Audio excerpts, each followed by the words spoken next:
Fala galera, estamos chegando com o pós-jogo de Vasco 2, Volta Redonda 2, mas antes se inscrevam no canal se ainda não estiver inscrito, deixa o like e compartilha o vídeo com outros vascaínos. Vasco e Volta Redonda começaram a partida de forma bem equilibrada. Os dois times buscaram o gol, mas, ao mesmo tempo, estavam bem postados defensivamente. A primeira grande chance foi do Vasco.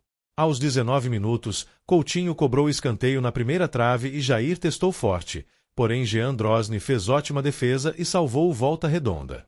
No minuto seguinte, foi a vez do Volta Redonda quase abrir o placar. Bruno Santos recebeu cruzamento rasteiro de Robinho e entrou de carrinho para desviar, mas a bola saiu muito perto da trave esquerda defendida por Léo Jardim. 4 minutos depois, Tietê arriscou da entrada da área e o goleiro do Voltaço fez outra ótima defesa.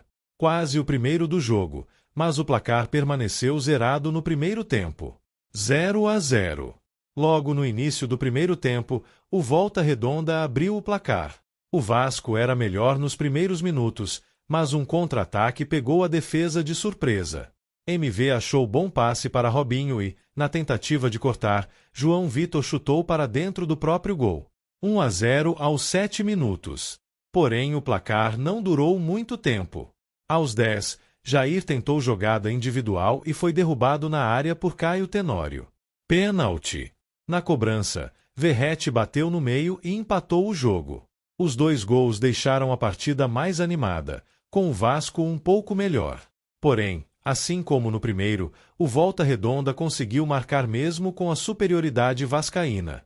Aos 18 minutos, Luciano Naninho lançou Bruno Santos por trás da defesa em contra-ataque. Lucas Oliveiras, zagueiro do Vasco, errou feio corte e deixou um presente para o atacante do Voltaço, que teve calma para dar um toque de cobertura por cima de Léo Jardim e fazer o segundo. Depois do 2-1, o jogo caiu muito. O Voltaço não conseguiu criar mais nenhuma jogada e o Vasco sofreu muito com a falta de criatividade. Quando a partida parecia estar encaminhada para o 2-1. Aos 48, Lucas Piton cobrou escanteio com perfeição e Verratti mostrou mais uma vez que é um dos melhores cabeceadores do futebol mundial. Testada no canto esquerdo e empate em Cariacica. Antes do apito final, João Vitor quase marcou de cabeça após saída errada de Jean Drosny, mas o zagueiro errou a meta e o empate permaneceu no placar. Apito final e 2-2 no placar.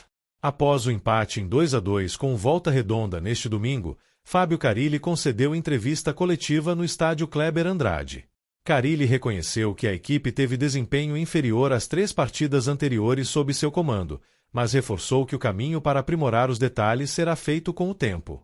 Nós vamos melhorar, é um time qualificado. Fizemos 3 jogos para o início, os 3 últimos jogos com 3 vitórias, que acho que para o início foi acima do esperado, para uma evolução de parte física, de parte técnica e de entendimento da ideia de jogo.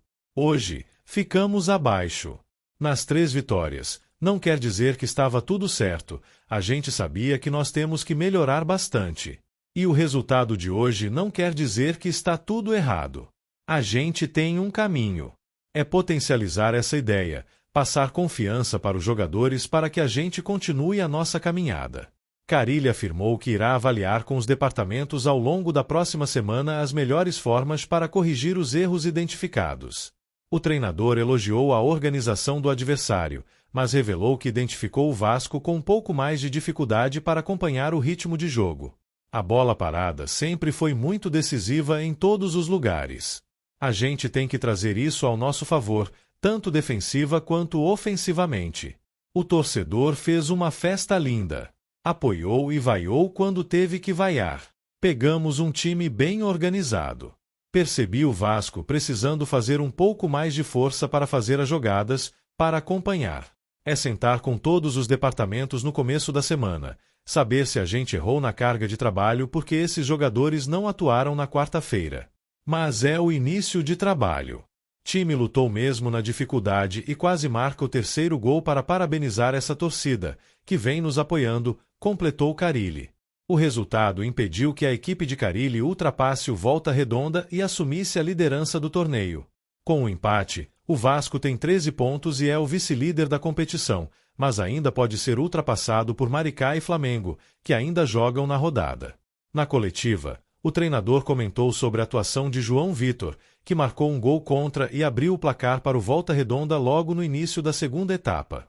O Vasco encaminha a contratação de Bruma, do Braga. O torcedor vascaíno está muito próximo de ter um grande reforço para a temporada 2025. Depois de algumas semanas de negociação, o Vasco se acertou com o Braga pela compra do ponta Bruma, português nascido em Guiné-Bissau, de 30 anos. O canal do Pedrosa apurou que, apesar da negociação não estar fechada por faltar a assinatura, os clubes já estão trocando documentos e o Cruz-Maltino pretende anunciar nos próximos dias. Bruma tem uma longa carreira internacional e vive o melhor momento de sua trajetória. Na temporada atual são 13 gols e 8 assistências em 31 jogos, além de ser o atleta com mais dribles na Liga Portuguesa. A diretoria trabalhou intensamente, em paralelo com a negociação com Bryan, para garantir que o ponta titular chegasse e qualificasse o elenco de Fábio Carille. Ele nunca foi encarado como plano B, mas sim uma negociação que era considerada mais difícil, e ainda é, por ser um ponta titular de uma grande liga europeia. O Vasco, até a assinatura, segue com cautela, visto que já se viu de tudo no futebol.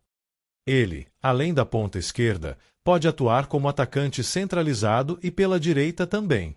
É considerado por alguns dentro do Vasco como até mais pronto do que Bryan Rodrigues, alvo anterior do Gigante da Colina. E a tendência é que não pare por aí. O clube segue negociações por jogadores do setor ofensivo como o angolano Lloyd Augusto, que atua no futebol turco, e o atacante Rony, do Palmeiras, entre outras possibilidades. Como informado anteriormente pelo canal do Pedrosa, o clube espera ter de 2 a 4 atacantes contratados até o fim da janela, além de ter a volta de Adson em breve e o retorno de David no meio da temporada. Sendo assim, a diretoria entende que o planejamento traçado estaria bem feito em todos os setores do elenco.